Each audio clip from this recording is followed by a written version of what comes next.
Ya, oke guys, selamat malam. Kembali lagi bersama saya. Hari ini hari Selasa, tanggal 1 November ya. Oktober udah lewat, ya kita beranjak ke bulan yang baru ya. Jam 7 malam. Oke, hari ini ya, seperti yang saya sudah katakan kemarin, kita akan membahas maraton LKQ3 ya dari berbagai saham begitu. Ya, khususnya ya pada malam hari ini saya akan membahas salah satu emiten yang saya pegang sudah cukup lama ya, dari bulan Juni atau Mei begitu. Ini saya pegang ini barang begitu ya, di harga dulu harganya itu masih 3 ribuan guys, 3.300 begitulah ya. Nah itu saya di situ entry begitu. Oke, langsung aja kita lihat untuk laporan keuangannya ya. Nah, emiten apa ini? Emiten ADRO atau Adaro Energi Indonesia.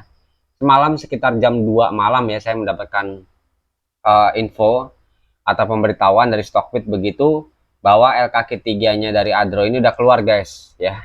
Nah, jadi sama-sama kita akan lihat ya. Oke, LKQ3 saya sudah lihat sih sebetulnya ya. Sebetulnya ya cukup bagus ya. Maksudnya masih on the track gitu lah ya. Ya kita langsung lihat aja.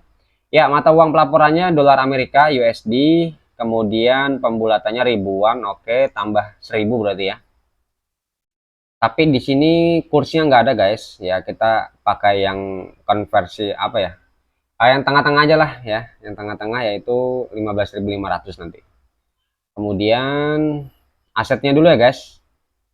Nah, kalau membandingin aset ya, itu biasanya saya bandingin dengan kuartal sebelumnya guys. Ya, jadi di sini saya akan membandingkan dengan kuartal 2-nya begitu, aset dan juga liabilitas. Oke, untuk aset sendiri, aset jangka pendeknya, liabilitas jangka pendek ya. Oh ya, ini jangka pendek nanti aja. Jumlah aset sendiri ya 10 juta dolar ya. Berarti kalau kita tambah nolnya 3 itu 10 miliar guys. 10 miliar dolar untuk asetnya sendiri. Oke, coba kita hitung dengan kalkulator, kemudian kita konversikan ya guys. 10, 1, 2, 3, 1, 2, 3, 1, 2, 3. 10 miliar dikali dengan 15.500. Ya konversinya pakai segini ya guys ya. Oke, 155 triliun guys. 1 2 3 4 5 6 7 8 9 10 11 12 ya betul. 155 triliun untuk asetnya sendiri. Ya, ini luar biasa gedenya ya. Itu guys yang pertama untuk aset. Kalau kita bandingkan dengan kuartal 2-nya, dia punya aset. Di sini ada kursnya nggak? Oh, nggak ada juga ya. Oke, nggak apa-apa. Aset jumlah aset 8,7 juta dolar ya. Berarti 8,7 miliar dolar begitu ya. Karena kan pembulatan. Artinya di sini untuk dari segi asetnya itu mengalami kenaikan dari kuartal 2 ya, yang sebesar 8,7 miliar dolar menjadi di kuartal 3-nya itu menjadi 10 miliar dolar. Itu yang pertama. Aset berarti bagus ya. Kemudian lanjut liabilitas.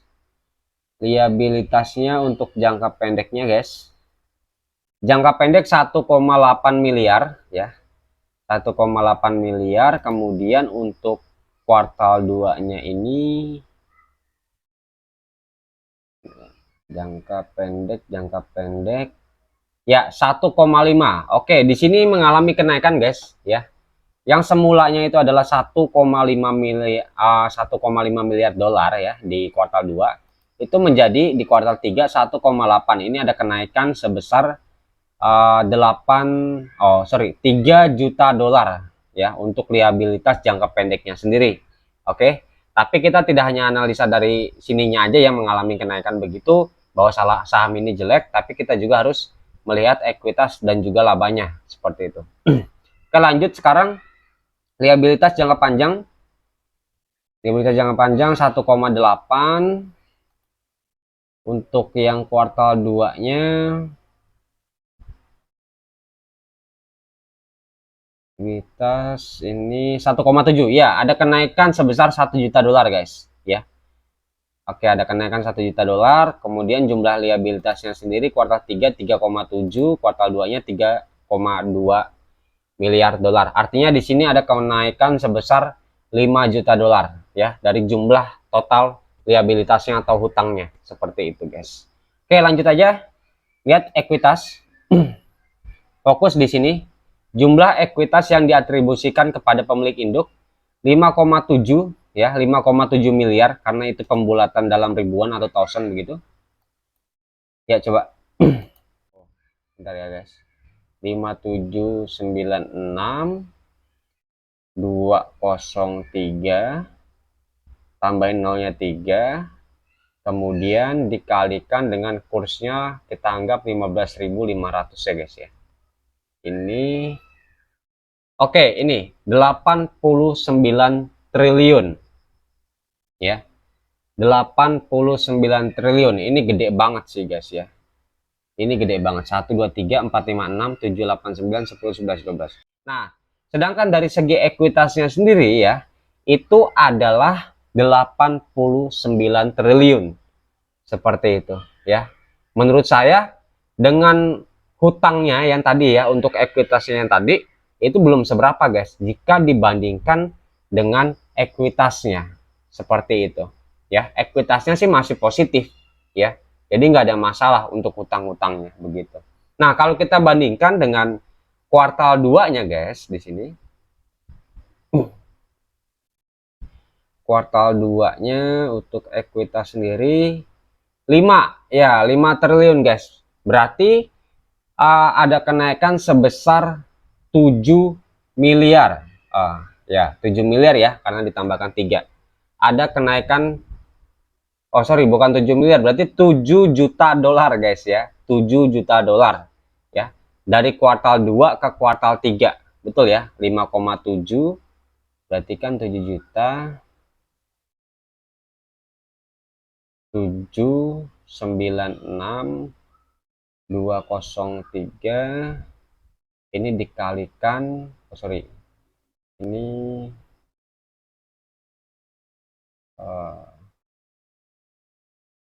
7 juta aja guys ya. Oh sorry, 700.000 kan 700.000. Nah, tambahkan nolnya 3. Ya, 700 juta guys kenaikannya ya. 700 juta ya dari kuartal 2 ke kuartal 3. Ini kita kalikan aja dengan kursnya sekarang 15.500. Oke. 1 2 3 4 5 6 7 8 9 10 11 12. 10,8 triliun ya untuk kenaikan dari kuartal 2 ke kuartal 3-nya ya untuk ekuitasnya ya. Artinya di sini ada kenaikan ya, nggak masalah juga ya, walaupun utangnya juga gede ya nggak masalah seperti itu. Oke, lanjut. Kemudian kita lihat di sini labanya di kuartal 3, laba rugi 1,9 ya, 1,9 juta. Berarti berapa nih kalau 1,9? 1,9 1903 401 tambahin nolnya 3. 1 2 3 4 5 6 7 8 9. Iya. 1 miliar ya untuk labanya di kuartal 3 ini. Kalau kuartal 2-nya dia berapa nih? Kuartal 2 jumlah ekuitas, liabilitas,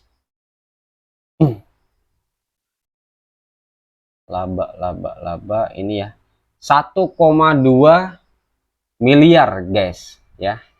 Berarti di sini mengalami kenaikan guys ya. Mengalami kenaikan yang awalnya adalah 1,2 miliar dolar menjadi 1,9 miliar dolar untuk labanya ya. Nah, Kenapa sih rata-rata saham yang memang keuangannya bagus seperti ini ya, tapi di hari ini aja ya itu turun drastis guys, bahkan hampir ARB begitu. Nah itu kenapa? Nah menurut saya ya secara pribadi itu bukan karena laporan keuangannya, melainkan penurunan ya pada hari ini terjadi itu karena pengaruh ya dari call rate-nya sendiri ya, call rate begitu loh ya. Jadi untuk harga acuan batu bara dunia tadi kalau nggak salah itu lagi turun ke harga 350-an yang awalnya dia ATH-nya ada di 400 lebih guys. Kayak gitu ya. Kan nggak cuman Adro aja yang turun hari ini guys. Ya.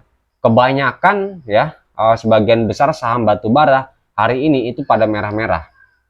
Termasuk ITMG juga ya. Kayak gitu loh. Nah, apa yang saya lakukan ya? Ya tetap hold lah. Kenapa ya? Karena memang laporan keuangannya sendiri memang bagus begitu loh.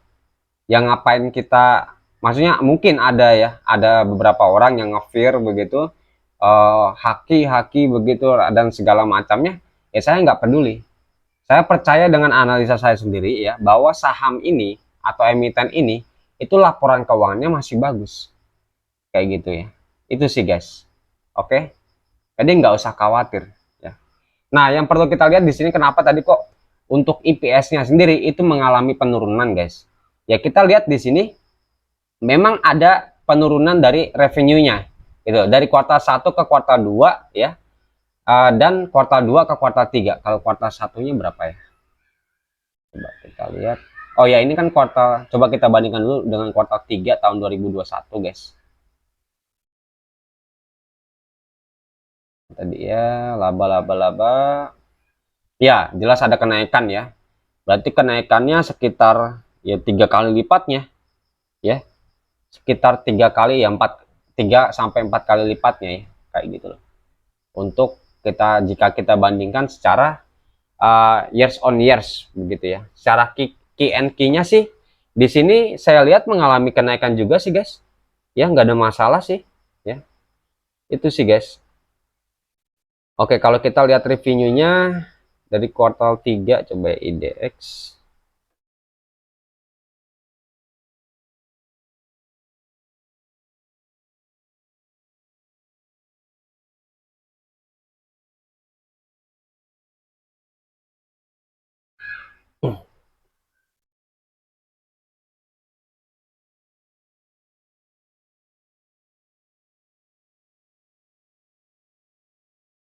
Sebenarnya guys.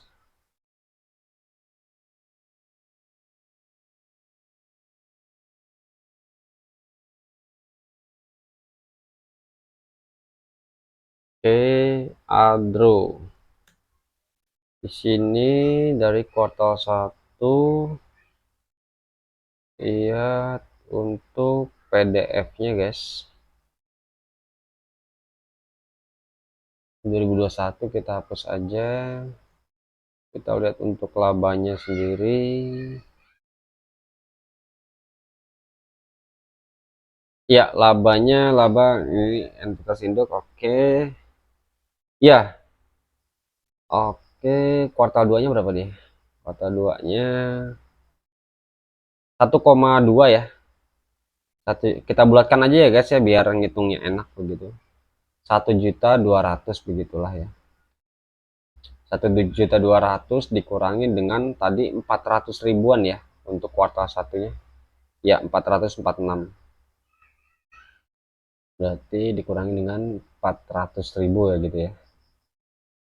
Oke, dapat ya, ini tambah nolnya 3 1, oh bentar, 800 itu 23 tambah nolnya 3, iya 800 juta dolar ya, dari kenaikan dari kuartal 1 ke kuartal 2. Nah kalau kita lihat dari kenaikan kuartal 2 ke kuartal 3 guys, ini kan kuartal 2, kuartal 3 nya 1,9, ini 1,2 ya, 1,2, berarti 1, sorry, 1.900.000 begitu ya. 1.900.000 dikurangin dengan 1.200.000,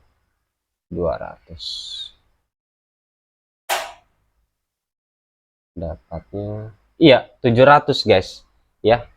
Ya pantaslah di sini ya yang mengakibatkan IPS-nya di kuartal 3 itu menurun ya. Kenapa? Karena revenue atau kenaikan dari kuartal 1 ke kuartal 2 itu lebih gede daripada kenaikan dari kuartal 2 ke kuartal 3-nya guys ya. Itu sih guys ya, makanya mengakibatkan IPS di kuartal 3-nya itu menurun ya. Tadi untuk peningkatan dari kuartal 1 ke kuartal 2-nya itu adalah 800 juta dolar guys ya. Kalau kenaikan dari kuartal 2 ke kuartal 3 itu sebesar 700 juta dolar. Ini tambahin nolnya 3. 700 1 2 3 ya kayak gini. Ya, itu sih guys ya. Oke. Tapi menurut saya ya, penurunan tadi 100 juta dolar ya, itu penurunan yang kecil sekali. Artinya untuk saham ini itu masih on the track ya, masih sangat-sangat on the track dan masih worth it seperti itu. Nah kita lihat sekarang untuk potensi dividen yieldnya, kalau dia masih gede ya sangat-sangat rekomendasi ya untuk masuk. Kenapa ya? Karena memang sahamnya hari ini diskon begitu ya. Itu sih guys. Oke, kalau kita lihat sendiri IPS-nya, kita berarti nggak usah ngitung aja ya, kita lihat di RTI aja. Adro, Kistat, ya terakhir kuartal 3 341, kuartal 2 itu 385. Berarti anualisnya itu adalah 1200 ya. 1200. Oke. Nah, sekarang kita pakai hitung-hitungan konservatif untuk menentukan DPR-nya, guys, dan juga dividen yield-nya. Begitu. Dia pernah bagi 61%, kemudian dia pernah bagiin 100%. Wow. Dia juga pernah bagiin 72%, dibagi 3 data. Oh, sorry. Sorry ya, ulangi lagi, 61 tambah 100 tambah 72. Ini dibagi 3. Ini dapat ya 77,6% guys. Untuk potensi DPR yang akan dia bagikan, yang nggak jauh-jauh dari 70% ya. Menurut saya untuk DPR yang segini itu masih worth it ya. 50% aja, minimal 50% itu masih worth it guys. Apalagi 77% begitu loh ya. Nah, sekarang untuk IPS-nya sendiri untuk anualisnya itu adalah 1208.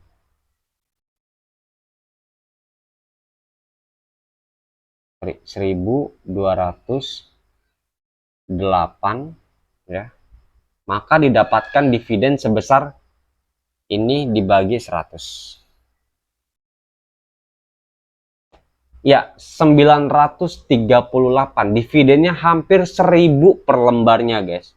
Menurut saya ini gede banget, apalagi dia nanti kalau bagiin DPR-nya 80% begitu ya. Nah sekarang harganya berapa guys? Kita lihat harganya dulu. Untuk Adro ya hampir ARB guys hari ini, saya kaget loh ya. Nah saya kira kan laporan keuangannya jelek kan guys. Kenapa? Karena memang kan malam dia keluar, sedangkan saya pagi itu kerja guys, jadi baru menganalisa laporan keuangannya itu sore tadi sepulang kerja begitu loh ya. Jadi kenapa nih saya pikir apa namanya, si Adro ini laporan keuangannya jelek begitu loh, ternyata bagus ya. Terus kenapa ya? Menurut analisa saya ya karena memang harga batu bara dunia ya acuannya itu lagi turun hari ini begitu loh. Nah sekarang 3.750 guys, berarti ini 938 dibagi dengan 3.750 dapat oke 25%, lebih dari apa ya, reksadana sih sudah pasti ya, Tapi jarang ada emiten yang ngasih ke kita return itu lebih dari 20%. Begitu ya. 5 tahun kalian hold ini saham, kalian udah balik modal ya. Itu sih guys ya. Kalau dia rutin bagiin dividen yang gede-gede juga ya. Begitu loh. Nah, biasanya kan dia bagi dua nih, interim dan juga final. Ya bisa jadi 12 13 ya. 12% dan 13%. Begitu ya, bisa jadi juga. Untuk DPR-nya sendiri bisa jadi 30% dan 35% ya. Sorry, 30% dan 45% ya. 30% dia interim, sisanya final itu adalah 45% juga bisa. Ya bisa jadi kayak gitu. Tapi menurut saya ya, untuk potensi dividen yield yang masih gede gini di atas 20%, ini wajib untuk kalian miliki ya. Saya nggak pom-pom atau apa, emang datanya menunjukkan seperti itu, perhitungannya begitu loh. Itu sih guys. Adro ini tuh hanya berapa sih saya? 18% kalau nggak salah. Adro ini. Untuk apa namanya? Portofolio saya ya, portofolio saya, jumlah muatan di portofolio saya untuk Adro ini 18% dari modal saya. Sama dengan PTBA. PTBA juga 18% ya. Yang paling besar 50% itu sudah saya masukkan di ITMG ya. Itu waktu harganya masih 33.000 begitu. Di bawah 30.000 santai aja ya. Saya yakin juga laporan keuangannya bagus begitu loh. Begitupun juga dengan Adro ini, saya masih pegang ini barang di harga 3 ribuan kayak gitu. Dan ya saya yakin bakal lebih dari 4.000 sih harusnya gitu. Harga wajarnya sekarang berapa? Ya udah kita hitung aja. Tadi kan untuk dividennya itu sebesar 937 guys ya. Ini kalau kita bagi dengan harganya misalnya 6.000, dapat iya masih 15% ya. Kan 6.000 aja masih 15% begitu loh ya. Kalau kita coba hitung maksimalnya 12.000 begitu. Berarti kan tadi kan 937 dibagi dengan 12.000. Dapatnya iya masih 7,8%. 12.000 ini masih di atas reksadana loh guys ya. Masih bagus ya. Dan saya yakin harganya nggak segini-gini aja. Pasti juga naik gitu. Ke 12.000 aja masih worth it begitu. Cuma ya memang yang saya katakan kemarin, tidak semua emiten itu langsung diapresiasi oleh masyarakat. Justru itulah kesempatan kita untuk masuk. Kalau harga sahamnya sudah mengikuti fundamentalnya, ya kapan kita masuk? Begitu guys. Ya, itu sih guys ya. Oke, untuk tambahan ROE, kita lihat di RTI guys. Pernya dulu ya. Pernya 3,1 kali, lebih kecil dari 5 itu bagus. Ya, pernya sih bagus ya, nggak ada masalah. Artinya barang ini masih murah. Kemudian untuk ROE sendiri 43% ya.